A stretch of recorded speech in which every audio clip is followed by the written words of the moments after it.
জান্নাহ। আল্লাহ রাব্বুল আলামিন মুমিনদের থেকে তাদের জান এবং মাল ক্রয় করে নিয়েছে, কিনে নিয়েছে, বিনিময়ে আমি তাদেরকে জান্নাত দান করব। আমি মুমিনদের জান এবং মাল কিনে নিয়েছি, বিনিময়ে আমি তাদেরকে কি করব?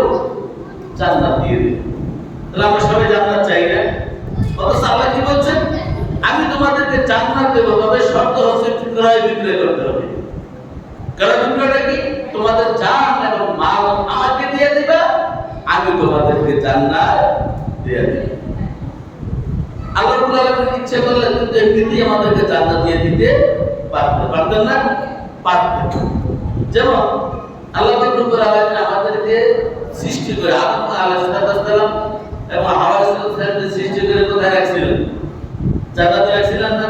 তো সেখানে আমাদেরকে ওখানে বংশ পরস্পর হয়, ওখানে তো আমরা থাকতে পারতাম, দুনিয়াতে তো আসার প্রয়োজন ছিল না। কি বলেন, ছিল?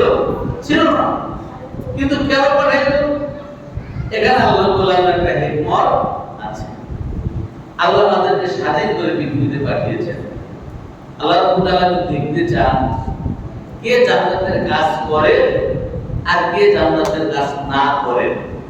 এটা একটু পরীক্ষা করেই আল্লাহ রাব্বুল আলামিন আমাদেরকে জান্নাত দিবেন। সম্মানিত ভাইরা, আমরা অনেক সময় বাজার থেকে খাবার নিয়ে আসি, মজা নিয়ে আসি। আসার পরে আমরা কি করি? আগে ছোট সন্তান যেটা ছোট থাকে ওর হাতেই দেই, দিলে অনেক খুশি। এরপর অনেক সময় আমরা কি পরীক্ষা করি যে বাবা মাকে দাও তো। অনেক সন্তান আছে কি করে? দিয়া দেয়, অনেক সন্তান দেয় না। যে সন্তানটা দিয়ে দেয়, বাবা তুই মজাটা খেয়ে নেয়, বাবা ওই মজাটা খায় না, বরং বাবা তাকে দেয়, তার মুখে পুড়ে দেয় এবং তাকে বুকে জড়িয়ে নেয় এবং স্ত্রীকে বলে, আরে দেখো আমার সন্তানটা, আমি তাকে দিয়েছি সব কিছু, তিনি আমাকে উজাড় করে দিয়েছে। বাবা খুশি হয়ে যায়, তার এক বুকে আঁকড়ে রাখে। আর কিছু কিছু সন্তান আছে, তাদের কাছে যখন চাওয়া হয় তারা দেয় না, তখন বাবা স্ত্রীকে ডাকতে বলে, দেখো আমি এনে দিয়েছি, তোমার সন্তান আমাকেই দেয় না। আমি এনে দিয়েছি, তোমার সন্তান কি আমাকেই দেয় না। এর আগে বলছে কি আমার কলিজার টুকরা, আমার সন্তান সবই দিয়ে দিছে আমাকে। এবার কি কইলো? তোমার সন্তান কি আমাকে দেয় না। তখন এই সন্তানকে তখন তার এই ব্যবহারের কারণে নিজের সন্তানও বলে না, বলে তোমার সন্তান আমাকে দিল না। তাহলে কি ব্যবধান আছে না? নাই? আছে। তাহলে এটাই মূলত আল্লাহর পরীক্ষা। জানতেছে কে? আল্লাহ। মাল দিয়েছেন কে? আল্লাহ। সব কিছু আমরা কি অর্জন করে এনেছি? না, আল্লাহ পাক দিয়েছেন। আল্লাহ পাক দেওয়ার পরে আল্লাহ পাক রব্বুল আলামিন আমাদেরকে একটু পরীক্ষা করতে চাচ্ছেন, কোন বান্দা আমার অনুগত আর কোন বান্দা আমার অনুগত নয়, এটা আল্লাহ জানতে চাচ্ছেন। এজন্যই মূলত আল্লাহ রাব্বুল আলামিনকে জান্নাত এবং জাহান্নাম তৈরি করেছেন। এজন্য আল্লাহ রাব্বুল আলামিন বলেন, ইন্নাল্লাহা আশতারা মিনাল মুমিনিনা আনফুসাহুম ওয়া আমওয়ালাহুম বিআন্না লাহুমুল জান্নাহ।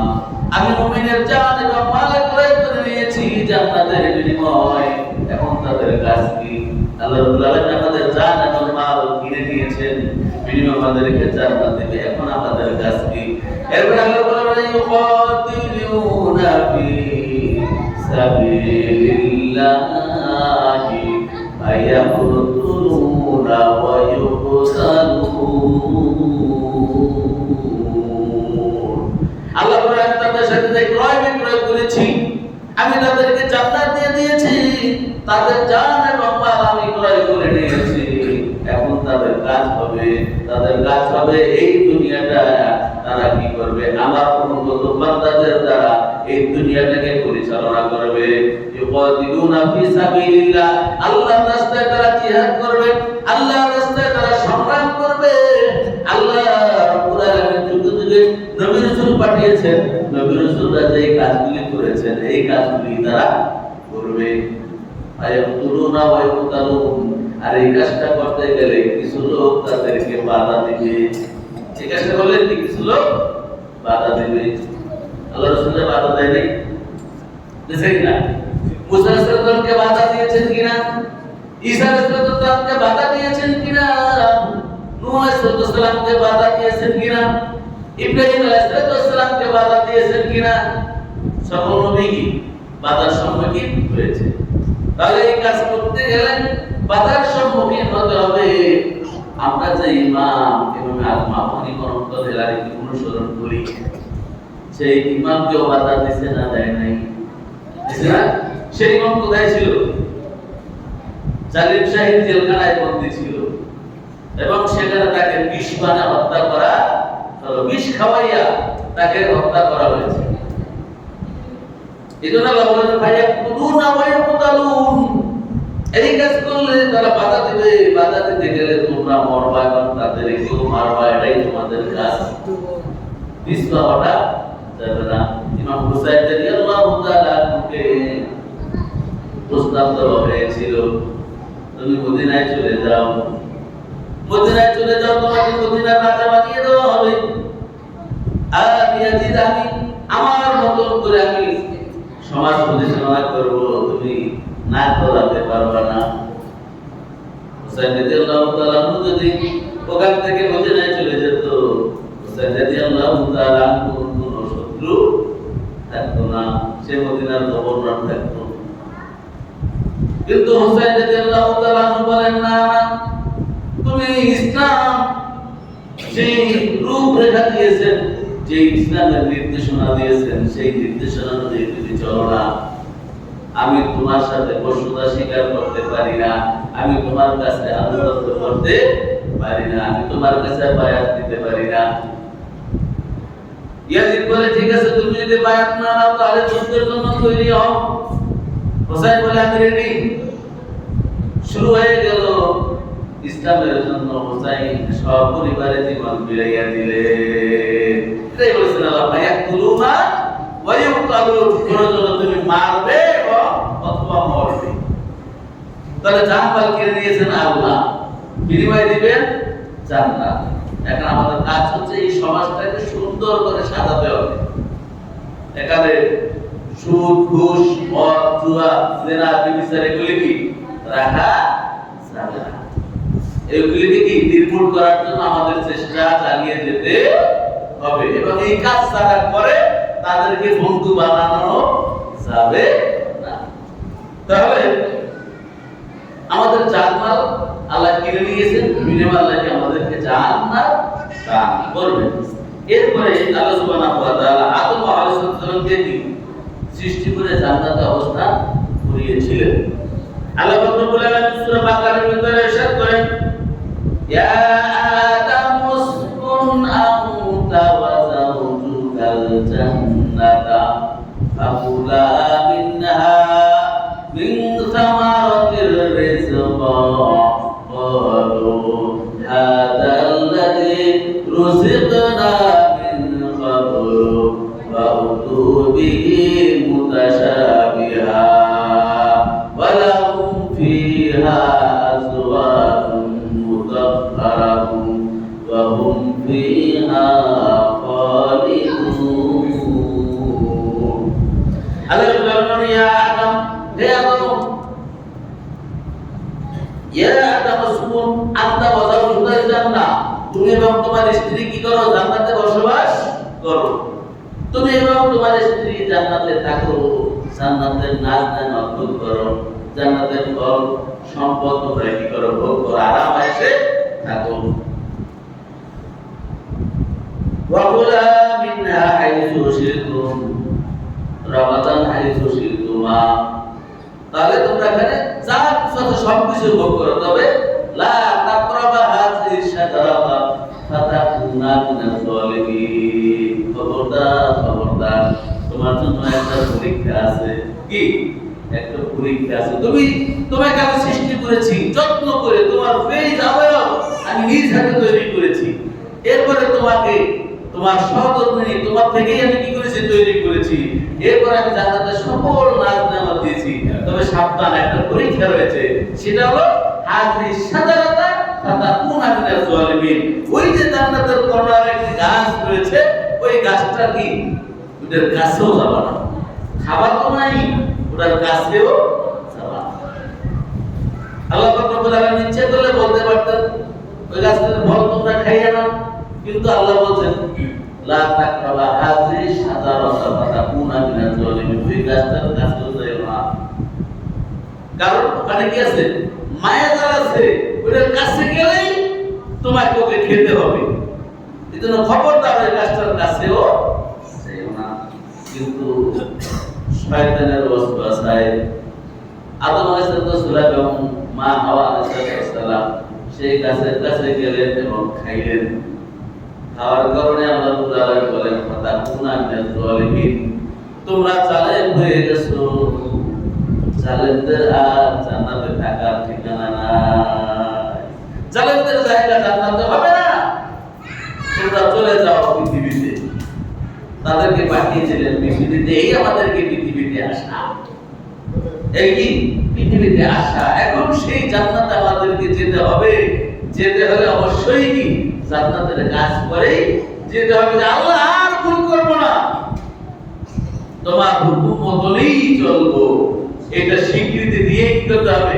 জান্নাতে যেতে হবে। ভুল করেছি, আমাকে জান্নাত থেকে বের করে দিয়েছে, এখন কি আবার যদি ভুল করি তাহলে কি জান্নাতে যাওয়ার সুযোগ আছে? কি বলে সুযোগ আছে? নাই। তো এটা আমাদের মাথায় ঢুকাতে হবে। আমাদেরকে তো আল্লাহ সৃষ্টি করে জান্নাতে রেখেছেন, তাহলে পৃথিবীতে পাঠিয়েছেন সংশোধনের জন্য। এখন আমাদের কি করা দরকার? সংশোধিত হওয়া দরকার, সংশোধন হতে হবে। তাহলে সংশোধন হবেন কিভাবে? আল্লাহর হুকুম নামাই না নামাই না, কি বলেন? আল্লাহর হুকুম নামাই না নামাই না, মাইন্না সংশোধিত হতে হবে। কিন্তু আমরা বুঝেও না বুঝার ভান করতেছি, আমরা আল্লাহর হুকুমকে তুচ্ছতা ছিল্ল করতেছি। এজন্য আমাদেরকে জান্নাত থেকে কি পরিষ্কার করা হয়েছে, আর এই জান্নাতে প্রবেশ করার সুযোগ দেওয়া হবে না। এজন্য আমাদেরকে কি আমল বাড়াতে হবে। আবু হুরায়রা রাদিয়াল্লাহু তাআলা রাসূল আলাইহিস সালামকে প্রশ্ন করে, ইয়া রাসূলুল্লাহ ইয়া হাবিবাল্লাহ, জান্নাতের তো অনেক আলোচনা শুনলাম, তাহলে জান্নাতটা কি রকম? এটা কি দিয়ে তৈরি করছেন আল্লাহ, এই ব্যাপারে একটু বলেন। রাসূল সাল্লাল্লাহু আলাইহি ওয়াসাল্লাম বলেন, আল্লাহ পাক রব্বুল আলামিন জান্নাতকে সৃষ্টি করেছেন একটা স্বর্ণের ইটা, এর উপরে একটা রূপার ইটা, মাঝখানে হচ্ছে কস্তুরী, হচ্ছে এর সিমেন্ট। একটা ইটা একটা ইটার মাঝখানে কি থাকে? সিমেন্ট গলায় না, সেই গাঁথনি হয়েছে কি বেশি আম্বর, এগুলি কি এটা গাঁথনি। আর উপগাঁথনি কঙ্কর থাকে না, ইটকে ভাইকে কঙ্কর বানায় না, এটা হচ্ছে লুক লুক পাথর, দামি পাথর। এটা দিয়ে আল্লাহ কি করেছেন? জান্নাত তৈরি করেছেন। একটা স্বর্ণের উপর, ইটের উপর একটা রূপার ইটা, এরপরে এটাকে কি করেছেন? দামি কঙ্কর দিয়ে আল্লাহ কি করেছেন? উপগাঁথনি করে, এর গাঁথনি করেছেন কি বেশ আম্বর দিয়ে তৈরি করা হয়েছে জান্নাত। এটা তৈরি করে যদি হয়, এর ভিতরে নাচনা মাত্রা কিরকম হতে পারে? হ্যাঁ, জিনিসটা যদি তৈরি করছে তো দাম দিয়া, সেটার ভিতরে জিনিসপত্র কেমন হতে পারে? সম্মানিত ভাই, দেখো সেটা ভিতরের জিনিসপত্র ওইরকম দামি, যে ঘরটা যেরকম দামি থাকে তার ভিতরে আসবাবপত্র ওইরকম দামি থাকে। টিনের বেলা টিনের ঘর যার, তার ঘরের ভিতরের জিনিসপত্রের যেরকম দাম থাকে, যে ব্যক্তির ঘর ইটা দিয়া টাইলস করে করা হয়েছে, তার ঘরের জিনিসপত্রের দাম কি সমান থাকে? কি সমান থাকে? সমান থাকে না। আবার যারা যেরকম অট্টালিকা তৈরি করে, সেই অট্টালিকার ভিতরে যেরকম প্রসাধনী থাকে, সেটার মান কি আরো বেশি থাকে। এরকম আল্লাহ রাব্বুল আলামিন জান্নাতকে যেরকম উচ্চ মানের বস্তু দিয়ে তৈরি করেছেন, জান্নাতের ভিতরে নায়ক জান্নাত ওইরকম উচ্চ মানের তৈরি করেছেন। কাদের জন্য? আপনার এবং আমার জন্য। সেটা কি ভোগ করার জন্য আমাদের তৈরি হতে হবে, শুধু চাইলেই হবে না, সে অনুযায়ী কাজ করতে হবে। সমাজের বাইরে করে আল্লাহ সুবহানাহু ওয়া তাআলা বলেন একদল হবে জান্নাতি আর একদল হবে জাহান্নামী। এই যে মানুষ আল্লাহ সৃষ্টি করেছেন এর মধ্যে কি ফারিকুন ফিল জান্নাতি ও ফারিকুন ফিস সাঈর। এই যে মানুষ আল্লাহ সৃষ্টি করেছেন এই মানুষের মধ্যে সবাই জান্নাতে যেতে পারবে না, কিছু লোক জান্নাতে যাবে আর কিছু লোক জাহান্নামে যাবে। যারা আল্লাহ রাব্বুল আলামিনের হুকুম মতন চলবে, ইল্লাল্লাযীনা আমানু ওয়া আমিলুস সলিহাতি কানাত লাহুম জান্নাতুল